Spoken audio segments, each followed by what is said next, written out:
함께 찬송가 70장 하나님께 올려드리심으로써 10월 27일 화요일 새벽 기도 및 가정 예배를 시작하겠습니다. 찬송가 70장입니다.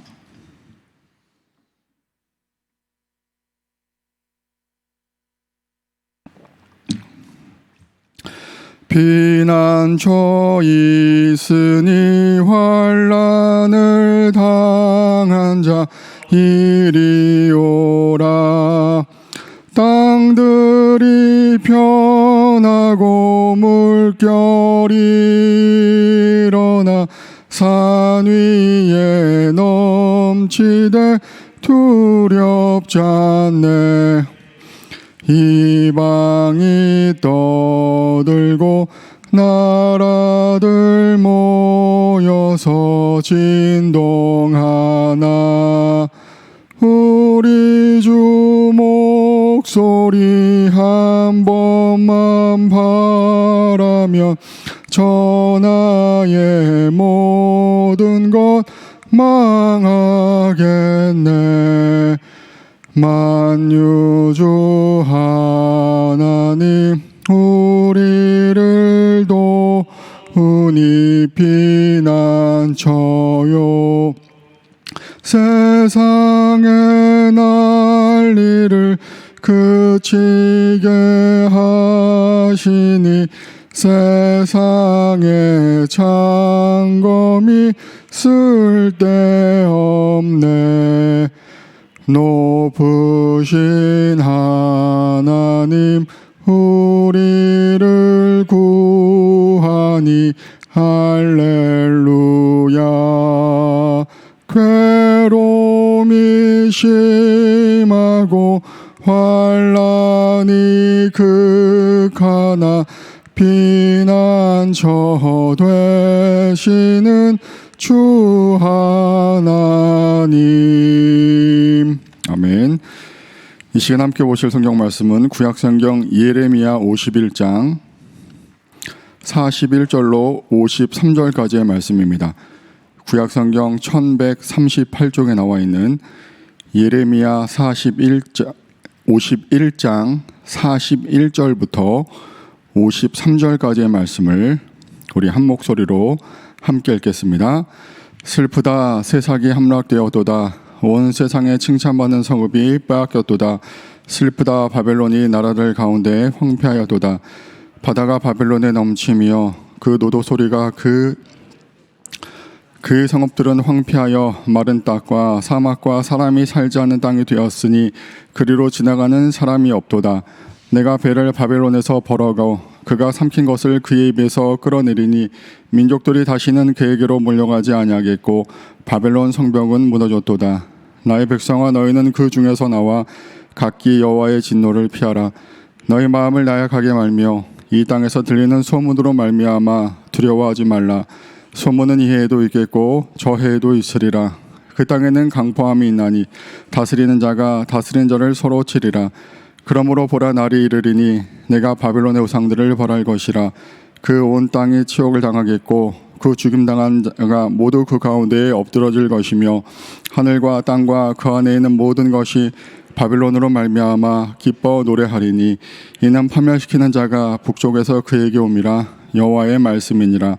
바벨론이 이스라엘을 죽여 엎드러뜨림 같이 온 세상이 바벨론에서 죽임을 당하여 엎드러지리라. 칼을 피한 자들이여 멈추지 말고 걸어가라. 먼 곳에서 여호와를 생각하며 예루살렘을 너희 마음에 두라. 외국인이 여호와의 거룩한 성전에 들어가므로 우리가 책망을 들이며 수치를 당하여 모욕이 우리 얼굴을 덮었느니라. 보라 날이 이르리니 내가 그 우상들을 벌할 것이라. 부상자들이 그 땅에서 한숨을 지으리라. 여호와의 말씀이니라. 가령 바벨론이 하늘까지 솟아오른다 하자 높은 곳에 있는 피난처를 요새로 삼더라도 멸망시킬 자가 내게로부터 그들에게 임하리라. 여호와의 말씀이니라. 아멘. 악인에 대한 심판, 성도를 위한 구원이라는 제목으로 함께 말씀을 나누겠습니다. 오늘 본문은 계속 바벨론에 대한 메시지가, 또 특별히 심판의 메시지가 이어지고 있는 것을 우리가 함께 살펴보게 됩니다. 내일 이어지는 51장 마지막 부분까지 하나님께서는 열방 가운데서도 그 마지막 바벨론에 대한 심판을 계속 이어가게 하시는데요. 그 다음부터 이제 예레미야의 마지막 장인 52장을 우리가 이제 10월 마지막까지 함께 살펴보게 될 것입니다. 여러분 기억나실지 모르겠지만은 저희가 작년 2019년 5월에 처음으로 예레미야 본문으로 묵상을 시작했습니다. 그래서 우리가 이제 작년 6월까지 예레미야 22장을 함께 살펴보았고요. 이제 올해 지난 9월에 저희가 예레미야 23장을 시작으로 이제 올해 10월까지 저희가 예레미야 전체를 함께 말씀 묵상으로 살펴보게 되었습니다. 특별히 올해 저희가 코로나를 맞이하면서 우리의 삶에 또 우리의 믿음에 큰 영향을 끼친 그 코로나의 영향 속에서 살아가고 있는데요. 또 우리가 이제 계속 고백하고 또 날마다 느끼는 것처럼 우리가 당연히 여겨왔고 또 너무나 익숙해져 있던 어떤 예배와 또 믿음 또 교회라는 너무나 중요하지만 그것으로부터 우리가 또 다시 한번 어떤 계기가 주어지기까지 그 소중함을 알지 못했던 이런 중요한 대상들에 대해서 다시 한번 살펴보고 있습니다. 택함받은 유다 백성들이 하나님의 말씀을 떠나 우상을 섬기고 또 하나님의 말씀에 불순종함으로 고난과 또 심판을 당하는 모습을 우리가 계속 살펴보고 있는데요. 하지만 그 중에서도 하나님께서는 그 택함받은 이스라엘 백성들을 끝까지 살피시고 또 회복과 소망으로 이끄실 것을 약속하고 계시는 것 또한 함께 바라보게 됩니다. 중요한 것은 바로 그 동일하신 하나님께서 오늘 이 고난의 시대를 살아가고 있는 우리들에게도 동일하게 회복과 소망의 메시지를 이 주신 말씀을 통해 허락하고 계시는 것을 우리가 날마다 확인할 수 있게 되는데요. 오늘 주신 이 말씀을 통하여서 우리에게도 동일하게 베푸시는 그 하나님의 은혜와 또 소망의 메시지를 함께 살펴보고 또 함께 은혜 나누는 시간 되기를 바랍니다. 우리에게 주시는 첫 번째 영적인 교훈입니다. 하나님으로부터가 아닌 세상에서의 자랑과 칭찬은 허무하게 사라지게 되는 것을 우리는 오늘 주신 말씀을 통하여 다시 한번 확인하게 됩니다. 우리 41절의 말씀을 우리 다시 한번 함께 읽기를 원하는데요. 41절의 말씀입니다. 슬프다 세상이 함락되었도다. 온 세상에 칭찬받는 성읍이 빼앗겼도다.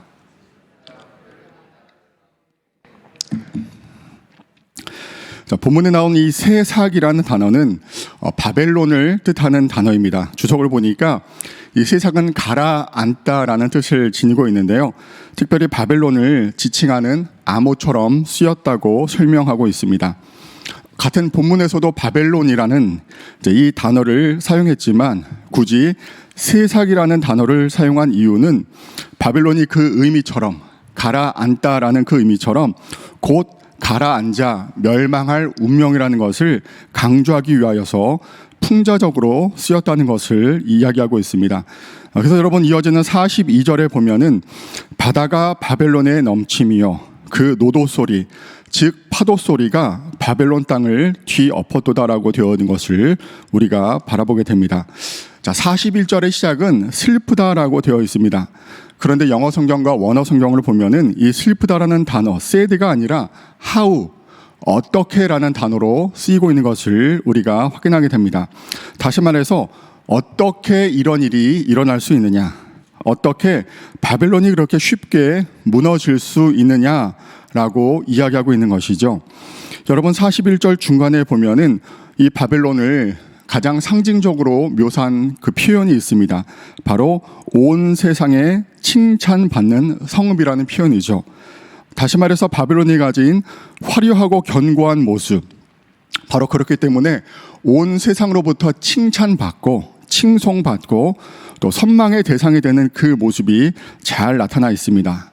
자, 그렇게 온 세상으로부터 선망의 대상이 되었던 칭송받았던 바벨론이 어떻게 그렇게 쉽게 황폐한 모습으로 사막처럼 또한 바다가 넘침같이 파도가 뒤엎음같이 하루아침에 사라질 수가 있느냐라고 의아하게 생각하고 있는 것입니다. 또 43절의 그 마지막 부분처럼 어떻게 많은 사람들로 북적이던 번성하던 그 성읍이 어떻게 사막이 되어서 사람의 흔적조차 찾아볼 수 없는 그런 황량한 곳이 되었냐라고 반문하고 있는 것이죠. 특별히 44절을 보면은 마지막 부분에 바벨론 성벽이 무너졌도다라는 표현을 우리가 확인하게 됩니다. 이 본문에서 말하는 바벨론 성벽은 실제 바벨론 성을 둘러싸고 있는 두 겹의 성벽을 의미하고 있습니다. 바깥쪽에 있는 성벽은 4m의 두께를 가지고 있었다고 하고요. 또 안쪽에 있는 이 내벽은 7m 정도의 두께로 구성되어 있는 굉장히 견고한 성읍이었다고 합니다. 또 18m 간격으로 높은 이 첨탑이 있어서 공격하는 그런 적들을 쉽게 대적할 수 있도록 설계된 모습이었습니다. 또 바깥쪽 벽 주위로 인공 수로가 있어서요. 여러분 영화 같은 데 보면은 이 성 주위로 해자라고 하죠. 물이 흐르는 것을 바라볼 수가 있는데 이렇게 자연적인 그런 수로가 자연스러운 요새를 구축하고 있어서 그 어떤 적의 공격으로부터도 보호받을 수 있는 천연의 그런 요새라는 것을 우리가 쉽게 알 수 있다는 것이죠. 자, 이렇게 견고하고 쉽게 넘볼 수 없었던 이 바벨론 성벽이 어떻게 그렇게 쉽게 함락될 수 있었는지 오늘 성경은 질문을 통하여 또 감탄을 통하여 시작하고 있는 것을 확인하게 됩니다. 자, 그런데 오늘 주시는 말씀을 통하여서 그토록 많은 사람들로부터 칭송을 받고 선망의 대상이 되었고 또 난공불락의 요새였던 이 바벨론 성벽이 무너지게 된 바로 그 이유를 우리는 쉽게 유추할 수 있습니다. 바로 온 세상의 칭찬을 받았다라는 이 표현처럼 하나님에게서가 아닌 세상으로부터의 가치에 근거를 두었기 때문입니다. 자, 그래서 오늘 이 주신 말씀을 통하여서 이 바벨론에 대한 심판의 예언을 통하여서 하나님 없이 추구하던 세상에서의 가치, 즉 부와 명예와 그 어떤 것도 얼마나 허무한 것인지를 우리는 다시 한번 깨닫게 된다는 것이죠. 자, 그런데 이 말씀 앞에 선 우리들의 모습 속에 우리는 동일한 문제를 발견하게 됩니다. 문제는 오늘을 살아가는 우리들의 모습 속에서도 이런 바벨론의 모습을 쉽게 찾아볼 수 있다는 것이죠. 우리의 입술로는 믿음의 중요성에 대해서 또 믿음이 참 우리 삶에 있어서 가장 중요하다라고 이야기를 하지만 그 중요성에 대해서 늘 강조하지만 정작 우리의 마음 깊은 곳에서는 세상에서의 가치와 자랑에 목말라하고 그것을 추구하고 있는 모습을 쉽게 발견할 수 있다는 것입니다. 성경 전체를 통하여 하나님께서는 우리에게 하나님 없이 추구하고자 하는 이 쌓아 올려고 하는 이 세상적인 가치의 모습이 얼마나 헛된 것인지를 계속 강조하고 계시지만 우리는 하나님 나라를 열망하며 또 그 하나님이 주신 뜻의 소망을 두기보다 세상에서의 번영과 야망에 더 깊은 가치를 두고 있는 것을 자주 발견하게 된다는 것이죠. 자, 그래서 오늘 45절은 이렇게 이어집니다. 우리 45절 말씀을 우리 함께 읽기를 원하는데요. 45절 읽겠습니다. 나의 백성아, 너희는 그 중에서 나와.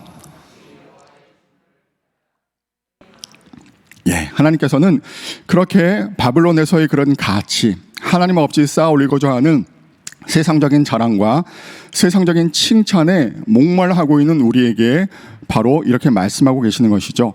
너희는 그 중에서 나와라. 바벨론으로부터 나와라.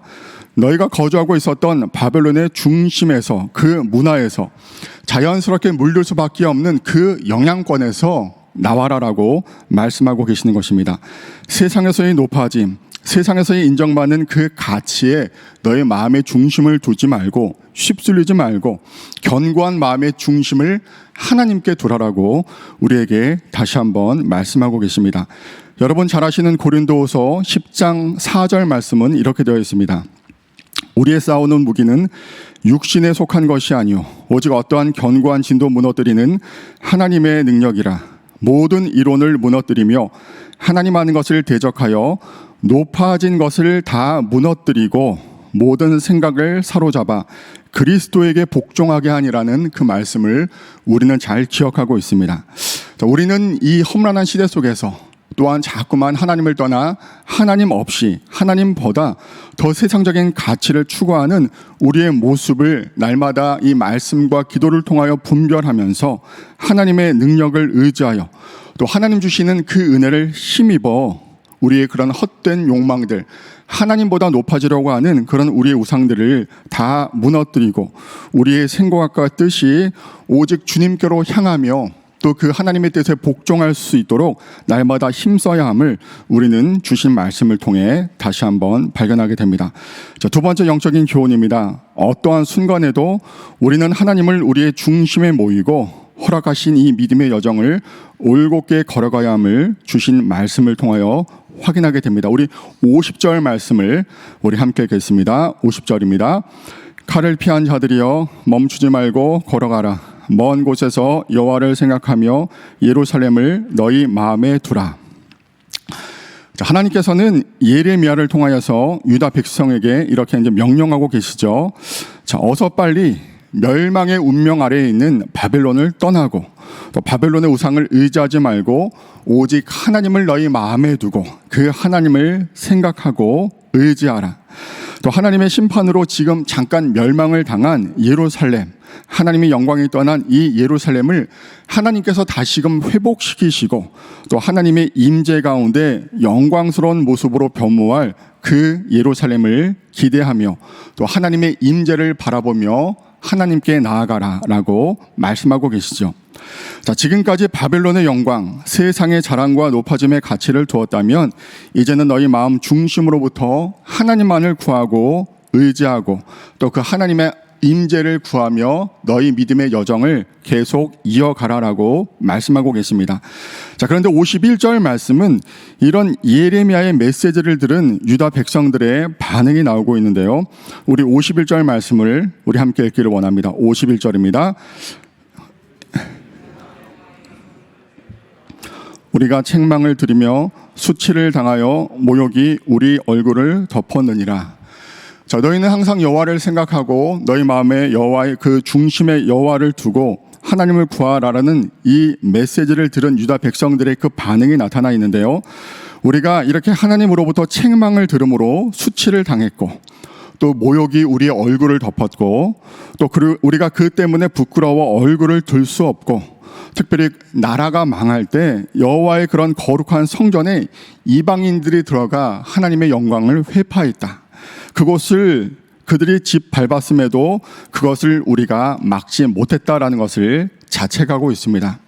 다시 말해서 하나님의 택함받은 백성으로서 마땅히 했어야 할 그 모습을 지키지 못한 모습을 부끄러이 여기며 회개하고 있는 것이죠.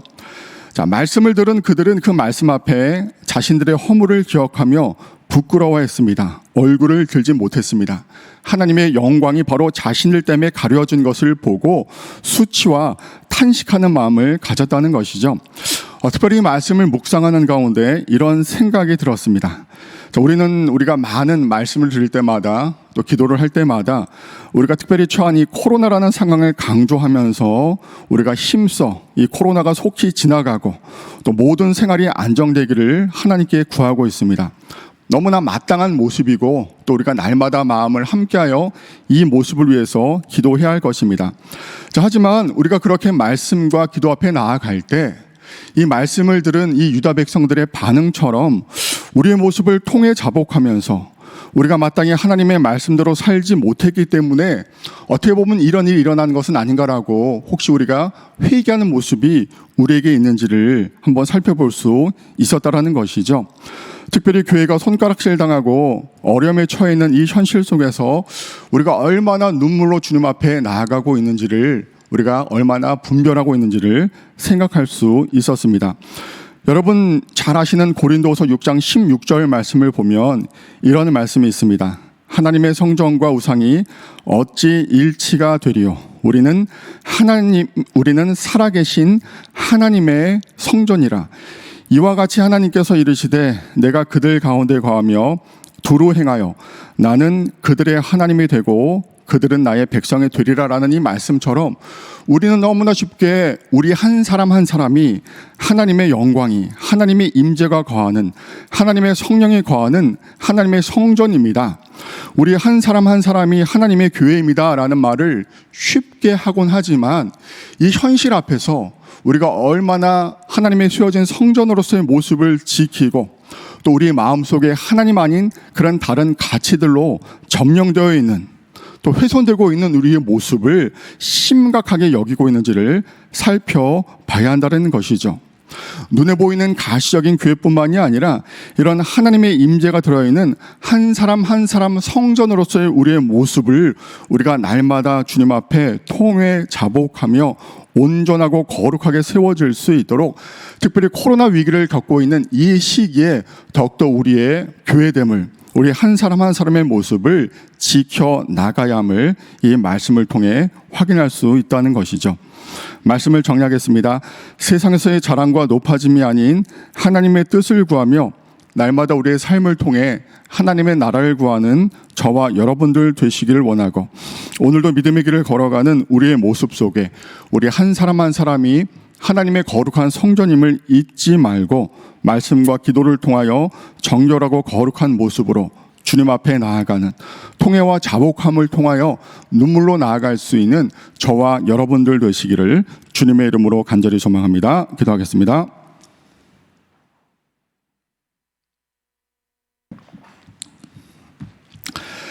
하나님 감사합니다. 오늘도 저희들의 호흡을 연장시켜 주시고 은혜 가운데 이 새벽 하나님의 말씀과 기도 앞에서 하루를 시작할 수 있도록 새로운 기회를 베풀어 주심에 참으로 감사를 드립니다.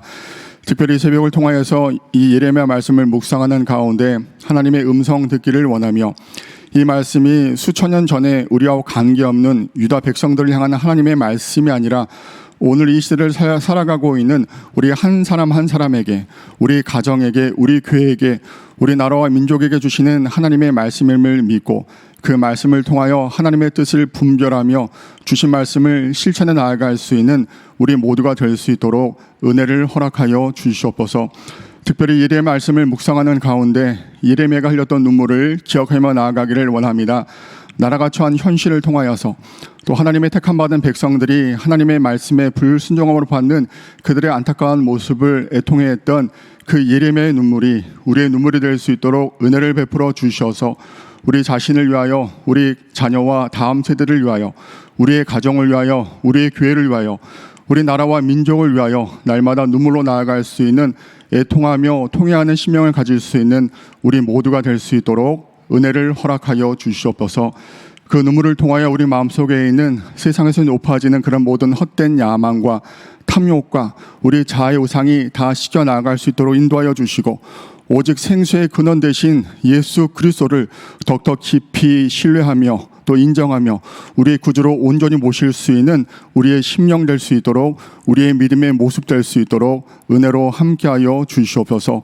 오늘 하루를 살아가는 저희들의 모습 가운데 그 마음의 중심이, 우리 시선의 끝이 더욱더 하나님을 향할 수 있도록 온전한 믿음으로 붙들어 주시고, 또 주님과 동행하는 그 길이 우리 인생에 있어서 가장 아름답고 복된 길임을 잊지 않는 참된 지혜를 허락하여 주셔서 어떠한 순간과 상황 속에서도 하나님을 신뢰하며 하나님과 동행하며 허락하신 믿음의 길을 올곧게 걸어갈 수 있는 우리 모두가 될 수 있도록 함께하여 주시옵소서.